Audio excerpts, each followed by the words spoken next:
Hi everyone, good afternoon. ಇವತ್ತು ನಾನು ನಿಮಗೆ ಮನೆಯಲ್ಲೇ ಗುಲ್ಕನ್ನ ಹೆಂಗೆ ಮಾಡೋದು ಅಂತ ತೋರಿಸ್ಕೊಡ್ತೀನಿ.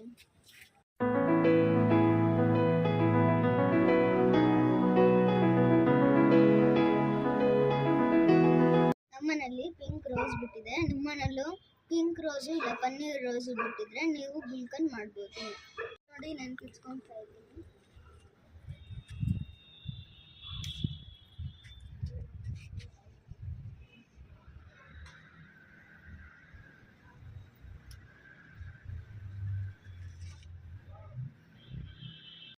ರೋಸ್ ಬಿಟ್ಟಿದೆ. ನಿಮ್ಮನೆಲ್ಲೂ ಈ ತರ ರೋಸ್ ಬಿಟ್ಟಿದ್ರೆ ನೀವು ಗುಲ್ಕನ್ ಮಾಡ್ಬೋದು. ಇಲ್ಲ ಅಂದ್ರೆ ನೀವು ಮಾರ್ಕೆಟ್ ಇಂದ ತಂದ್ಬಿಟ್ಟು ಫ್ರೆಶ್ ಆಗಿರೋ ಹೂವನ್ನ ಮಾರ್ಕೆಟ್ ಇಂದ ಈ ತರ ರೋಸ್ ತಂದ್ಬಿಟ್ಟು ನೀವು ಬಿಡಿಸ್ಬೋದು. ಚೂರು ನೀರ್ ಹಾಕಿ ವಾಶ್ ಮಾಡಬೇಕು. ಹಂಗೆ ಬಿಸಿಲಲ್ಲಿ ಒಂದು ಬಟ್ಟೆ ಇಟ್ಬಿಟ್ಟು ಅದ್ರ ಮೇಲೆ ಇದನ್ನೆಲ್ಲ ಇಟ್ಬಿಟ್ಟು ಅರ್ಧ ಗಂಟೆ ನೀರೆಲ್ಲ ಹೋಗಕ್ಕೆ ಡ್ರೈ ಆಗಕ್ಕೆ ಬಿಡಬೇಕು. ಆಲ್ರೆಡಿ ಮಾಡಿರೋ ಗುಲ್ಕನ್ನ ತೋರಿಸ್ತೀನಿ ನೋಡಿ.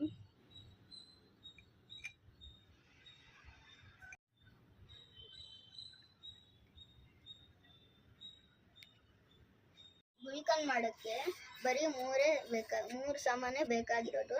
ಅದು ಗುಲಾಬಿ ಹೂವಿನ ದಳಗಳು, ಹಾಗೆ ಕೆಂಪು ಕಲ್ಸಕ್ರೆ, ಹಾಗೆ ಜೇನುತುಪ್ಪ.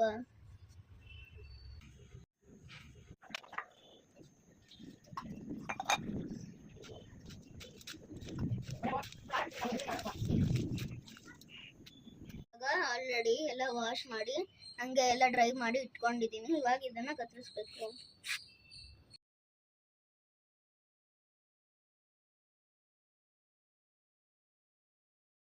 ಮಾಡಿರೋ ಕೆಂಪು ಕಲ್ಸಕ್ರೆ ಪುಡಿಯನ್ನು ಗುಲಾಬಿ ಹೂವಿನ ದಳಗಳಿಗೆ ಹಾಕಬೇಕು. ಇವತ್ತು 2 ಹೂವು ಬೇಕಿದ್ದು, ಅದಕ್ಕೆ ಇಷ್ಟು ಪುಡಿ ಹಾಕೊಂಡು ಮಿಕ್ಸ್ ಮಾಡ್ತಾ ಇದ್ದೀನಿ. ಇದನ್ನ ಇವಾಗ ಮಾಡಿರೋ ಗುಲ್ಕನ್ನ ಇದಕ್ಕೆ ಮಿಕ್ಸ್ ಮಾಡ್ತೀನಿ.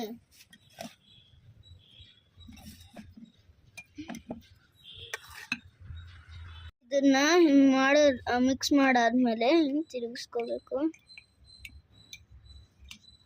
ಇದನ್ನ ಮಾಡಾದ್ಮೇಲೆ ಇವಾಗ ಜೇನುತುಪ್ಪನ ಹಾಕೋಬೇಕು. 1-2 ಚಮಚ ಜೇನುತುಪ್ಪ ಹಾಕೋಬೇಕು.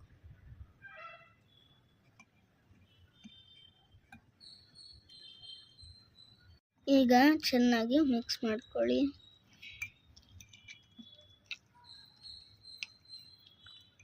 ಈ ತರ ಗುಲ್ಕನ್ ರೆಡಿ ಆಗಿದೆ. ಇವಾಗ ಇದನ್ನ ನಿತ್ಯ ಬಿಸಿಲಲ್ಲಿ ಒಂದು ವೈಟ್ ಬಟ್ಟೆ ಕವರ್ ಮಾಡಿಬಿಟ್ಟು 2 ಅವರ್ಸ್ ಇಡಿ.